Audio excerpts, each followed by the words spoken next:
नमस्कार विद्यार्थी मित्रांनो, ज्ञानज्योती एज्युकेशन पुणेमध्ये तुम्हा सर्वांचं स्वागत आहे. आज आपण कंबाईन मुख्य परीक्षेचा पेपर 2 ह्याचं सिलेबस डिकोडिंग करणार आहे. तर त्यामध्ये बघा, फर्स्ट आपल्याला काय रे, तर परीक्षा योजना आपण बघूयात की कंबाईन मुख्य परीक्षा 2 मध्ये काय काय असणार आहे. प्रश्नपत्रिका संख्या म्हणजे काय रे, तर 2 पेपर असतात. मेन्समध्ये 2 पेपर असतात. एक असतो मराठी इंग्लिश, ठीक आहे, पेपर फर्स्ट, आणि पेपर 2 आहे तो आपला जीएसचा भाग आहे. पेपर फर्स्ट आपण ऑलरेडी डिस्कस केलेलं आहे, ठीक आहे. पेपर 2 आपण इथं आज डिस्कस करणार आहे. त्यामध्ये बघा प्रश्न संख्या किती असणार आहे, तर प्रश्न संख्या असणार आहे आपले 100 क्वेश्चन ह्याच्यामध्ये असतात आणि एक क्वेश्चन असतो तुम्हाला 2 मार्कांसाठी, ठीक आहे. म्हणजे 100 क्वेश्चन जरी असतील तरी एक क्वेश्चन किती मार्काला असतो रे, 2 मार्कांसाठी एक क्वेश्चन इथे असतो आपल्याला. बघा आता हा ह्याच्यामध्ये क्वेश्चन जे विचारण्यात आपले ते कुठल्या दर्जाचे असतील, तर तुमचे 11वी 12वी दर्जा नाहीये, तर कुठला असेल रे, तर तुमचा पदवीचा आहे, म्हणजे डिग्रीचा दर्जा आपल्याला इथे आहे. त्या आधारावर इथे क्वेश्चन आपल्याला विचारलेले असतील, ठीक आहे. मीडियम काय असणार आहे बघा, दोन्ही मीडियम मध्ये इथं क्वेश्चन तुम्हाला विचारले जातात. एक तर असेल मराठी मीडियम, ठीक आहे, आणि सेम तसाच क्वेश्चन ते कशामध्ये असणार आहे, इंग्लिश मीडियम मध्ये असणार आहे, ठीक आहे. आता मराठी आणि इंग्लिशमध्ये, आणि प्रिफरेबल काय असेल रे, जर समजा मराठीमधील क्वेश्चन चुकलेला जरी असेल, ठीक आहे, तर इंग्लिश मीडियम म्हणजे जो क्वेश्चन असेल तोच आयोग काय करतो, ग्राह्य धरतो. त्यामुळे काय, इंग्लिश क्वेश्चन म्हणजे तुम्ही इंग्लिश पण क्वेश्चन वाचायला शिका, ठीक आहे.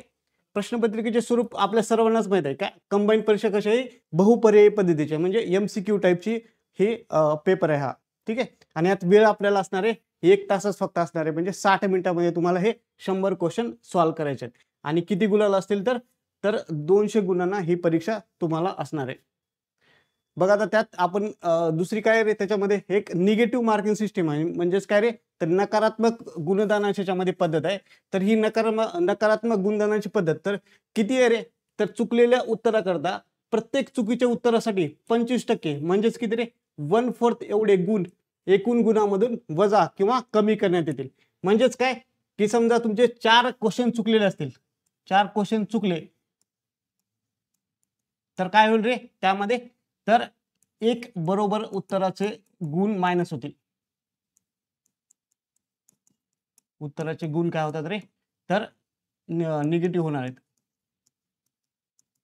ठीक आहे. म्हणजे 4 क्वेश्चन जर तुमचे चुकले तर तुमचे कारण एक बरोबर उत्तर आलेलं असेल तर त्यात तो मायनस होईल, ठीक आहे. आता एकापेक्षा अधिक उत्तरे दिल्यास त्यावेळेस पण काय केलं जातं बघा. आता समजा तुम्ही 4 गोल आहेत, एका क्वेश्चनला असे 4 गोल आहेत, ठीक आहे. तुम्ही पहिल्यांदा असं केलं, पहिला गोलच केला, ठीक आहे. परत तुम्हाला वाटलं अरे हा फर्स्ट गोल नाहीये, आपण तिसरा करू गोल, ठीक आहे. तर असं जरी तुम्ही एका ह्याच्यामध्ये जर 4 गोल म्हणजे असतील आणि त्यातले 2 गोल केले तरी तो काय आता समजला जाईल रे, अगोदर हा काय व्हायचा, तर हा अगोदर निगेटिव्ह मध्ये जायचा, ठीक आहे. हा अगोदर काय होता, 2 जर गोल केले तर हा अगोदर कॅन्सल मध्ये जायचा, कॅन्सल व्हायचा अगोदरच्या ह्याच्यामध्ये. पण नवीन पॅटर्न नुसार काय होणार आहे, हा तुमचा निगेटिव्ह मध्ये जाणार आहे, म्हणजे हा काय चुकीचा ग्राह्य धरला जाईल, ठीक आहे. पुढे बघा की आणखी दुसरं काय रे, जर किंवा उमेदवाराने बघा प्रश्नाचं योग्य प्रकारे उत्तर दिलं नाही, म्हणजे पूर्ण वर्तुळ चिन्हांकित न केल्यास, म्हणजे समजा हा पूर्ण गोल आहे त्यातला बघा थोडंच आपण गोल केला असं, ठीक आहे, तरी पण तो काय होईल रे, निगेटिव्ह मध्ये जाईल. तर त्या प्रश्नाचे उत्तर चुकीचं समजलं जाईल आणि त्या प्रश्नाच्या उत्तराकरता आपण 1/4 एवढे गुण म्हणजे वजा केलेले जातील, ठीक आहे. म्हणजे तुम्ही एकापेक्षा जास्त अटेम्प्ट केला, म्हणजे एकाच प्रश्नामध्ये 2 गोल अटेम्प्ट केले किंवा 3 गोल अटेम्प्ट केले एकाच प्रश्नामधले, तरी ते पण निगेटिव्ह जातील. किंवा चुकीचं उत्तर जाऊन काय होणार आहे, त्या प्रश्नाच्या उत्तराकरता पण आपल्याला काय होणार आहे, निगेटिव्ह जाणार आहे, ठीक आहे. पुढचं बघा, संपूर्ण गुणाची गणना कशी केली जाते रे, तर तुमचे जेवढे उत्तर बरोबर आलेले असतील, ठीक आहे, त्यातून जे चुकले ते मायनस करून आपण काय केलं जातं, हे उत्तर काढले जातं. आणि ते कधी कधी आता पॉईंट मध्ये पण यायला लागलेत, म्हणजे अपूर्णांकात पण यायला लागलेत, ठीक आहे. म्हणजे समजा फॉर एक्झाम्पल तुम्हाला 42.25 असे पण इथं मार्क दिसत आहेत, आणि ह्याच पद्धतीनुसार म्हणजे एवढ्या मार्कावरच आता मेरिट लागलेलं आहे, ठीक आहे. अगोदरच्या पद्धतीमध्ये कसं होतं, समजा तुम्हाला 42.25 मार्क असतील तर ते 43 असे ग्राह्य धरले जायचे सर्वांचे, ठीक आहे. म्हणजे 42.25 असेल, 42.50 असतील किंवा 42.75 असतील, ठीक आहे. हे तिन्ही पण मार्क काय धरायचे अगोदरच्या केसमध्ये काय पकडायचे, तर हे 43 मार्क असं कन्सिडर केलं जायचं. पण सध्या तसं होत नाहीये. सध्या काय होतं, तर 42.25 ला 42.25च ग्राह्य धरलं जाईल, ठीक आहे. आणि मेरिट असंच लागणार आहे, ठीक आहे. समजा एखाद्याला 42.50 असेल, ठीक आहे, आणि एखाद्याला 42.25 असतील, तर काय मेरिट जर 42.50 लागले तर इथं काय होईल रे, हा फेल होईल डायरेक्टली. ठीक आहे, जरी 0.25 कमी असले तरी. त्यामुळे इथं आपण गोल करताना काय करायचंय, की तू आपल्याला माहित असेल तरच गोल करायचा प्रयत्न करायचा. ठीक आहे, निगेटिव्ह सिस्टीममुळे. तर अगोदरच्या ह्याच्यामध्ये कसं होतं, की सगळे म्हणजे हे पॉईंटमध्ये असेल तर त्याला पूर्णांकमध्येच मार्क्स दिले जायचे. पण आता तसं नाहीये, की पॉईंटमध्ये पण असे पण मार्क इथं दिलेले जातात. ठीक आहे, आता समजा तुम्ही माहीतच नाही आपल्याला क्वेश्चन आणि आपण काय केलं रे, ते गोलच करायला सोडून दिलं, म्हणजे स्किप केला तो क्वेश्चन. तर त्या केसमध्ये काय होणार आहे, आपले कुठलाही मार्क इथे निगेटिव्ह धरणार नाही, म्हणजे कट होणार नाहीये. ठीक आहे, तर बघा, अनुत्तरित प्रश्न म्हणजे तुम्ही गोलच नाही केला. जर एखाद्या प्रश्नाचे उत्तर न दिले तर अशा प्रकारे नकारात्मक गुणाची पद्धत लागूच होणार नाहीये. ठीक आहे, म्हणजे तुम्ही एकही क्वेश्चन दिला नाहीये, म्हणजे अटेम्प्टच केला नाही, तर तिथे निगेटिव्ह मार्क तुम्हाला लागू होणार नाहीत. ठीक आहे, तर ही अशी पद्धत आहे. तर निगेटिव्ह गुणांची किती रे, 1/4 ही पद्धत आहे. ठीक आहे, 1/4 पद्धत आहे निगेटिव्ह मध्ये. बघा, आता पुढचं एक एक आपण सिलेबस मधला एक एक घटक, अभ्यासक्रमामधला एक एक घटक आपण इथून डिकोड करणार आहे. पहिलं बघा, सिलेबस मधला पेपर क्रमांक 2 मध्ये बघा कुठले कुठले विषय ह्याच्यामध्ये विचारले जातात आणि ह्याच्यातला सगळ्यात महत्त्वाचा म्हणजे जो की तुम्हाला खूप चांगले मार्क देऊन जातो असा विषय तो आहे गणित, किंवा आपण काय म्हणतो रे, गणित आणि बुद्धिमत्ता. हा, ठीक आहे, त्यातलं बघा पहिल्यांदा सामान्य बुद्धिमत्ता व आकलन. ह्याच्यामध्ये आयोगाने फक्त आपल्याला सिलेबस काय काय दिलं रे, उमेदवार किती लवकर व अचूकपणे विचार करू शकतो हे आजमावण्यासाठीचे प्रश्न. ठीक आहे, आयोगाने असं कुठलंच सांगितलं नाही की ह्याच्यामध्ये काय काय म्हणजे क्वेश्चन येतात.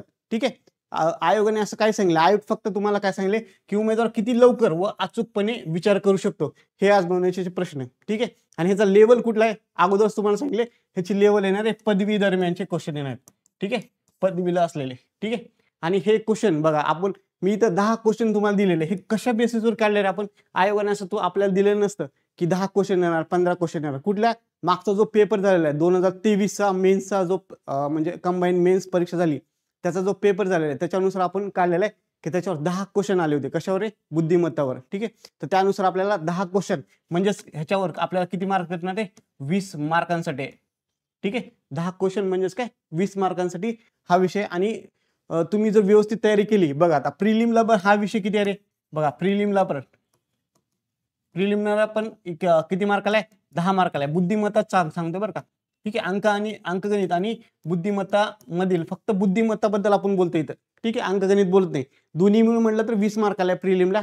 ठीक आहे, हा फक्त आता बुद्धिमत्ताच बोलतोय. प्रीला हा 10 मार्काला आहे आणि मेन्सला 20 मार्काला आहे. त्यामुळे तुम्ही प्रीचा जरी चांगला अभ्यास केला प्रीच्या वेळेसच तरी हा विषय तुम्हाला मेन्सला खूप चांगले मार्क देऊन जातो. ठीक आहे, बघा आता इथं काय प्रिलिमला 10 मार्काला आहे आणि मेन्सला इथं 10 क्वेश्चन येतात, म्हणजे किती मार्काला पडतात रे, 20 मार्कांसाठी हा सब्जेक्ट आहे. आता ह्याच्यामध्ये आता विचारतात काय किंवा येतात काय, बघा पहिल्यांदा काय रे, तर आपल्याला विचारलं जातं की समजा घड्याळ असेल. ठीक आहे, म्हणजे आता कुठल्या कुठल्या ह्याच्यावर म्हणजे घटकावर याच्यात त्याच्यामध्ये बघा तुलनात्मक संकेत म्हणजे कंपॅरिझिंग कोडिंग, डिकोडिंग कोडिंग असेल त्यावर क्वेश्चन येतात.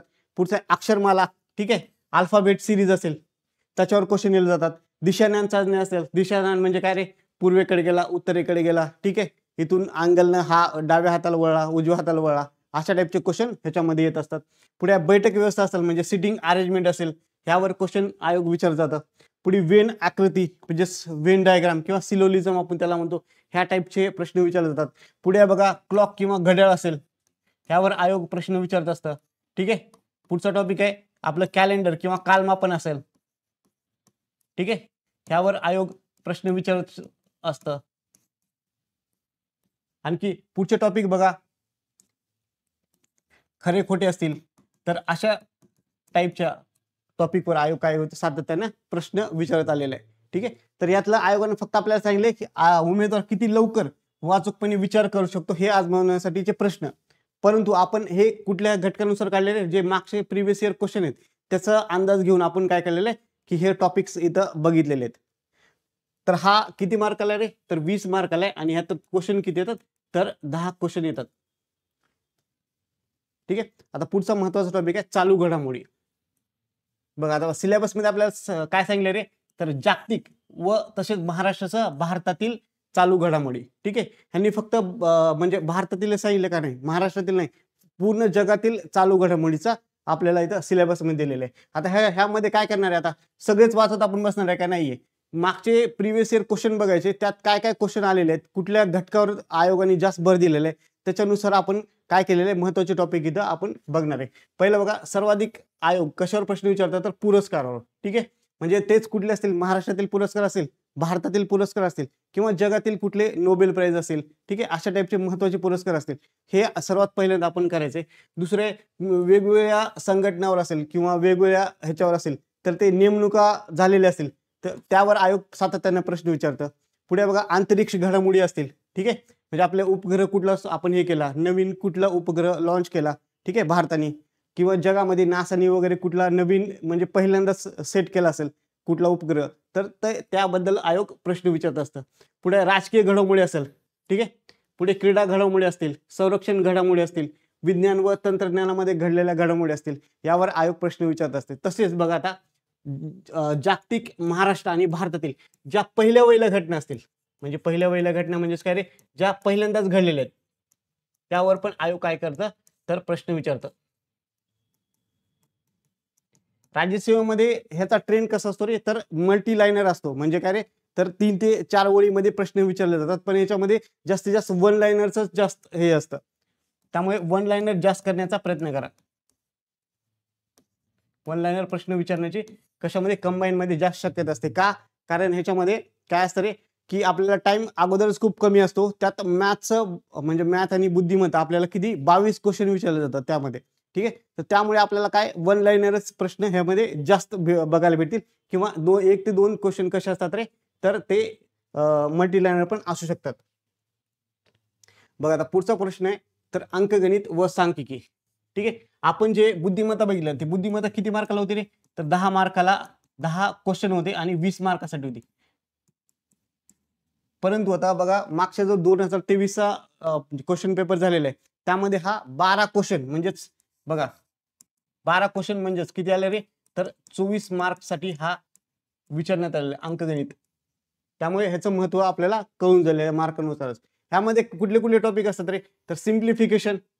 ठीक आहे, म्हणजे आपण किती लवकर सिम्प्लिफाय करतो एखादी क्वेश्चन दिला असेल तर. ठीक आहे, ह्याच्यामध्ये 2 टाईपचे असतात सिम्प्लिफिकेशन. एक असतात सूत्रावर आधारित आणि दुसरे बोडोमास. ठीक आहे, तर हे अशा टाईपचे सिम्प्लिफिकेशन असतात.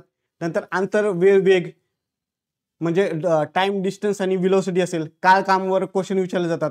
संभाव्यता म्हणजेच काय असते, प्रोबॅबिलिटीवर क्वेश्चन विचारले जातात त्याच्यावर.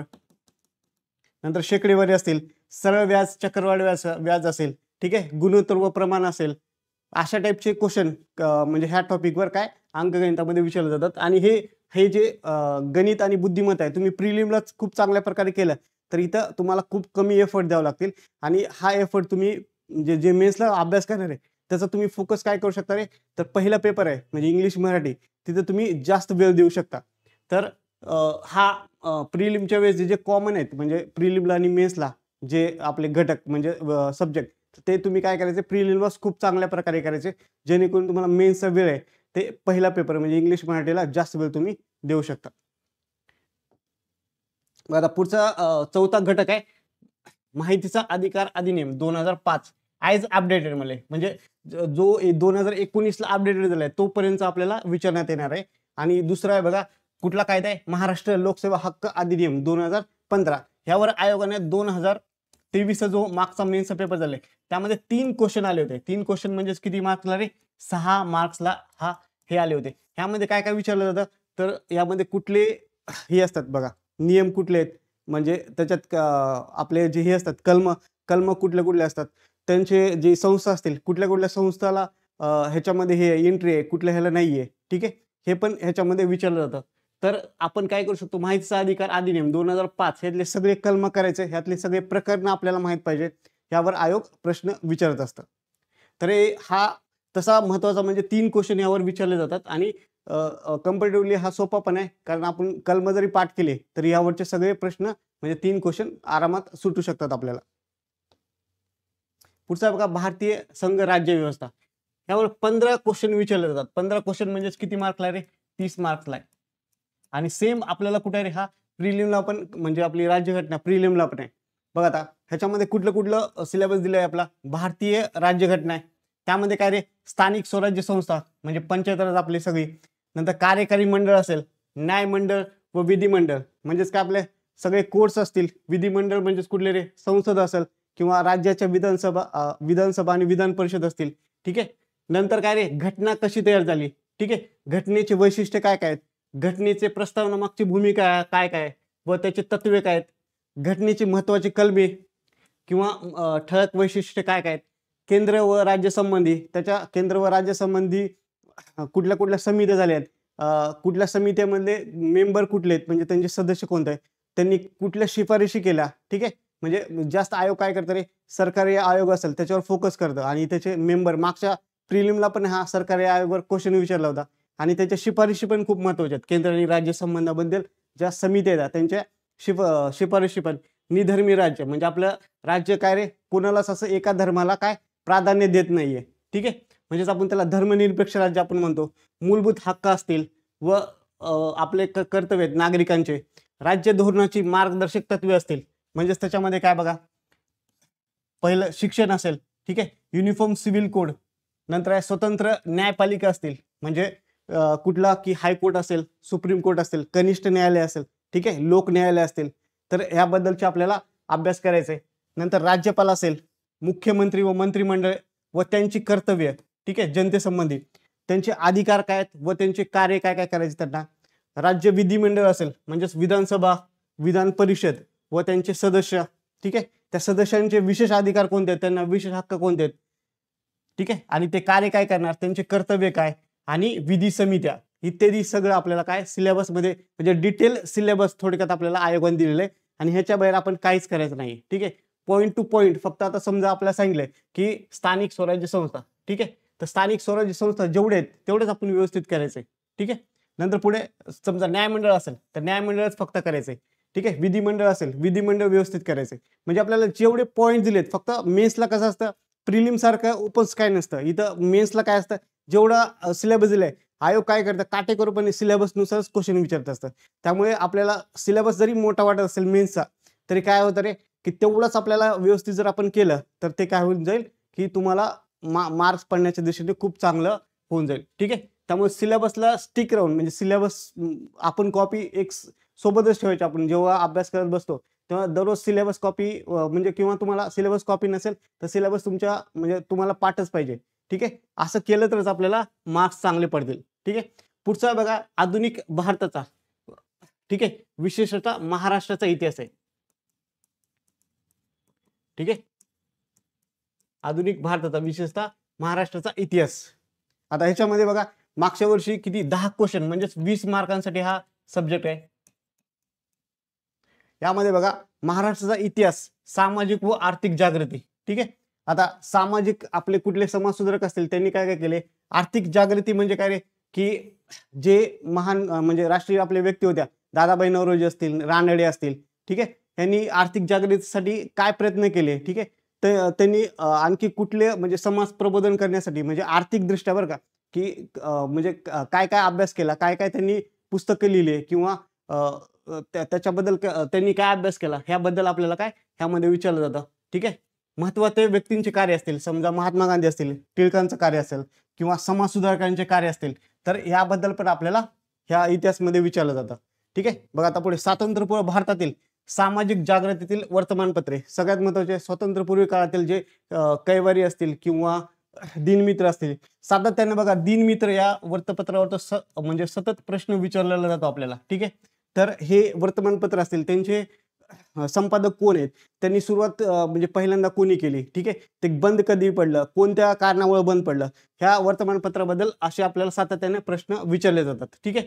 शिक्षणाचा परिणाम काय झाला, म्हणजे इंग्लिश शिक्षण आपल्यामध्ये आलं, म्हणजे इंग्रजी शिक्षण आपल्याकडे आलं तर त्याचा भारतीय लोकांवर काय परिणाम झाला, ठीक आहे. त्याचे परिणामामुळे आपल्यामध्ये कुठली जागृती झाली यावर पण आयोग प्रश्न विचारत असतं. स्वातंत्र्यपूर्व काळातील इतर समकालीन काही चळवळी असतील तर त्याबद्दल पण आपल्याला काय आयोग प्रश्न विचारला असतं की. आणि बघा राष्ट्रीय चळवळी म्हणजे स्वातंत्र्याबद्दलच्या ज्या चळवळी असतील त्या पण आयोग प्रश्न विचारत असतात. आता समकालीन चळवळी म्हणजे कुठल्या रे, तर शेतकरी चळवळी असतील, ठीक आहे, ब्राह्मणेतर चळवळ असेल, ठीक आहे, कामगार चळवळ असेल तर आयोगाचे हे फेवरेट टॉपिक आहेत, यावर आयोग सातत्याने आपल्याला प्रश्न विचारत असतं. शेतकरी चळवळ तर व्हेरी इम्पॉर्टंट आहे, दरवर्षी एक तर प्रश्न असतो शेतकरी चळवळीवर. ठीक आहे, तर हे आपल्याला काय रे, तर आपल्याला हा सिलेबस कुठं झालेला असतो रे, ऑलरेडी आपण प्रिलिमच्या वेळेस हा इतिहास वाचलेलाच असतो. फक्त आपल्याला एक रिवाइज करायचं याच्यामध्ये, त्या जेणेकरून तुम्हाला काय चांगले मार्क्स त्यामध्ये पण मिळून जातील. पुढचा महत्वाचा टॉपिक आहे बघा, आपला सब्जेक्ट आहे तर भारताचा व महाराष्ट्राचा भूगोल म्हटले. ठीक आहे, ह्यावर पण 10 क्वेश्चन म्हणजेच 20 मार्कांसाठी हा काय असतो रे, 20 मार्कांसाठी सब्जेक्ट आहे. बघा आता ह्याच्यामध्ये काय विचारले, महाराष्ट्राचा व भारताचा प्राकृतिक भूगोल म्हटले. ठीक आहे, जेव्हा जेव्हा प्राकृतिक भूगोल आपल्या सिलेबसला असं मेन्शन केलेलं असतं तेव्हा प्राकृतिक भूगोल खूप जास्त प्रश्न विचारायची शक्यता असते. ठीक आहे, तर त्यामुळे आयोगाचा कुठला महत्वाचा म्हणजे काय काय कधी कधी काय असतं, एखादी सब्जेक्ट असतो त्यामध्ये आयोग काय करत असतं, एखादी त्यांचा फेवरेटच असतो. ठीक आहे, तर समजा आता फॉर एक्झाम्पल आपण हे असतील समाजसूत्रक असतील, कंबाईनच्या दृष्टीने बघितले की महात्मा फुले वगैरे असतील किंवा आंबेडकर असतील, ह्यांच्यावर आयोग सातत्याने प्रश्न विचारत असतात. किंवा ब्राह्मणी चळवळ असेल, ह्याबद्दल आयोग सातत्याने प्रश्न विचारतात. तसंच भूगोलामध्ये असेल तर आयोग काय करतात रे, ते प्राकृतिक भूगोलावर आयोगाचा जास्त भर असतो प्रश्न विचारायचा. ठीक आहे, नंतर बघा नंतर काय मुख्य प्राकृतिक म्हणजे फिजिओग्राफिक विभाग काय काय कुठले कुठले आहेत, आपलं हवामान शास्त्र. ठीक आहे, क्लायमेट. आता हे क्लायमेट फक्त भारताचं आहे का रे, नाही, त्यामध्ये महाराष्ट्राचं पण आहे क्लायमेट. ठीक आहे, त्यामध्ये प्रत्येक जिल्ह्याचं पण क्लायमेट विचारू शकतात. नंतर म्हणजे कुठं पाऊस पडतो, कुठं पडत नाही, कुठं पावसाचे दिवस कमी आहेत, कुठं जास्त येतं. ठीक आहे, तर आणि महाराष्ट्रामध्ये सगळ्यात जास्त पाऊस कुठं पडतो, कमी पडतो, तापमान कुठं आहे, ठीक आहे, कमी किंवा जास्त आहे, ह्यावर पण प्रश्न विचारत असतात. ठीक आहे, पर्जन्यातील विभागवार बदल म्हणजे कसे कसे बदल होत जातात, म्हणजे पश्चिम महाराष्ट्रात किती पाऊस पडतो, मराठवाड्यात कसा पाऊस पडतो, नंतर तुम्ही पुढे गेल्यानंतर विदर्भामध्ये कसा पाऊस पडतो, हे जे पावसाचे जे बदल आहेत म्हणजे पर्जन्य पडायचे, तर त्यावर पण आयोग प्रश्न विचारत असतो. ठीक आहे, पर्वत आणि पठार असतील, ठीक आहे, महाराष्ट्र आणि भारतामधील दोघांमध्ये असतील, विविध भूरूपे असतील. भूरूपे म्हणजे कसं रे, तर सागर लाटामुळे होणारे भूरूपे असतील, वाऱ्यामुळे होणारे भूरूपे असतील, नद्यामुळे होणारे भूरूपे असतील, तर ह्यावर पण प्रश्न विचारत असतात. राजकीय विभाग कुठले कुठले आहेत, ठीक आहे, प्रशासकीय विभाग कुठले आहेत आपले, नंतर नैसर्गिक संपत्ती व वने व खनिजे.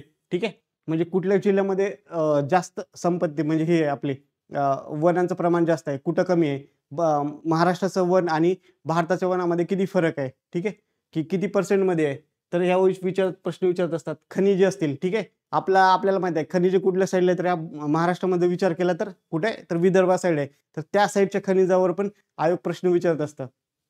नंतर मानवी व सामाजिक भूगोल असेल, ठीक आहे, म्हणजे मानवी भूगोल आणि सामाजिक भूगोलवर प्रश्न विचारतात. लोकसंख्या असतील, ठीक आहे, तर आतापर्यंत 2011च्या लोकसंख्येवरच प्रश्न विचारले जातात, कारण 2011 नंतर आपल्याकडे काय झाली नाही रे, आणखी जनगणना झालेली नाहीये.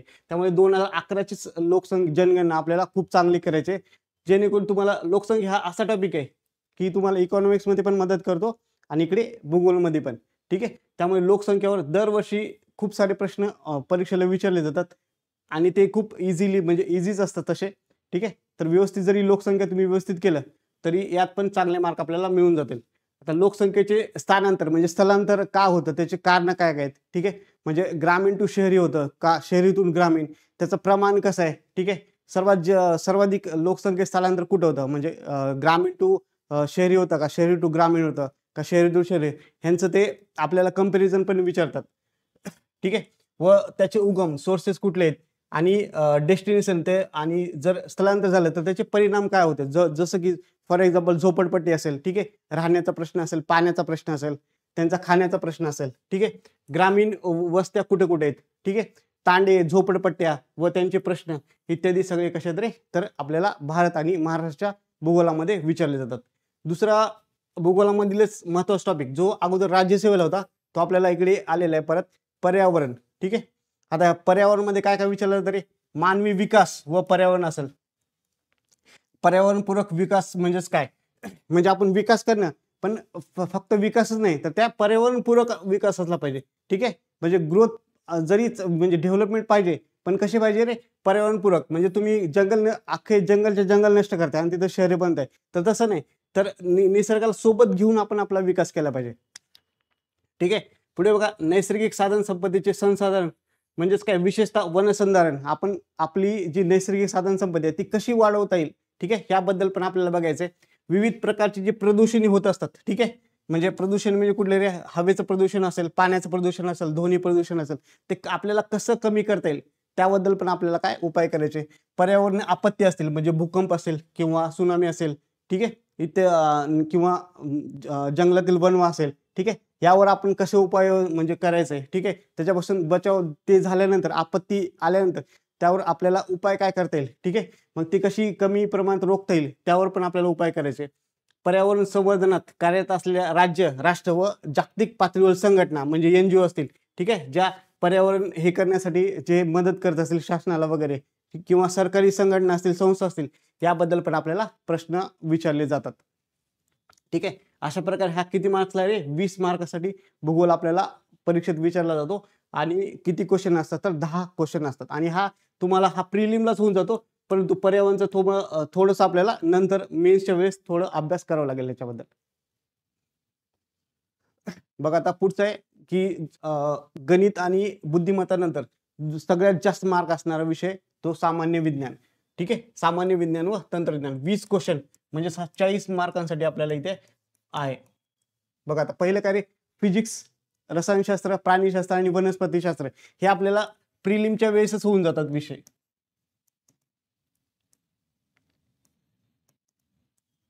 ठीक आहे. ह्या प्रिलिमच्या वेळेसच आपल्याला हे फिजिक्स असतील म्हणजे भौतिकशास्त्र असेल, रसायनशास्त्र असेल, प्राणीशास्त्र असेल, वनस्पतीशास्त्र असेल, तर हे प्रिलिमच्या वेळेसच आपल्याला अभ्यास होऊन जातो याचा.